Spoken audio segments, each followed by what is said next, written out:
চিল্লা মালদে।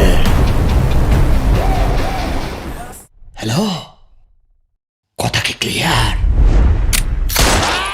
বাংলা সিনেমার সুপারস্টার চিত্রনায়ক শাকিব খানকে নিয়ে পরিচালক আবু হায়াত মাহমুদ নির্মাণ করছেন নতুন অ্যাকশন ক্রাইম থ্রিলার প্রিন্স, যা মুক্তি পেতে যাচ্ছে 2026 সালের রোজার ঈদে। মুক্তির অনেক আগে থেকেই ছবিটি ঘিরে দারুণ আলোচনা চলছে, বিশেষ করে তাসনিয়া ফারিনকে কেন্দ্র করে জোর গুঞ্জন। আর ঠিক এই সময়েই টিমে নতুন চমক, কলকাতার তরুণী অভিনেত্রী জ্যোতির্ময়ী কুণ্ডকে যুক্ত করেছে প্রযোজনা প্রতিষ্ঠান ক্রিয়েটিভ ল্যান্ড ফিল্মস। এই সিনেমার গল্প সাজানো হয়েছে 90-এর দশকের ঢাকার ভয়ঙ্কর অপরাধ জগৎকে কেন্দ্র করে।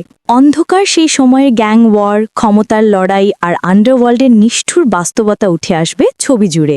শাকিব খানকে দেখা যাবে একাধিক বয়সের লোকে, আর সেই কারণে ব্যবহার করা হবে বিশেষ প্রস্থেটিক মেকআপ। তার সেসব লুক তৈরিতে কাজ করছেন বলিউডের অভিজ্ঞ টেকনিক্যাল টিম। অ্যাকশন, নৃত্য, ক্যামেরা ও মেকআপে থাকবে তাদের বিশেষ তদারকি।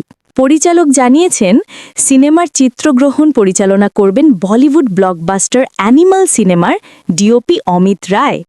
আর একই ছবির মেকআপ শিল্পীরাই কাজ করবেন শাকিব খানের বিশেষ লুক নিয়ে, যা তার বয়স ভেদে ভিন্ন রূপে পর্দায় ফুটিয়ে তুলবে। পরিচালক নিশ্চিত করেছেন, ডিসেম্বরের প্রথম সপ্তাহ থেকেই প্রিন্সের শুটিং শুরু হচ্ছে।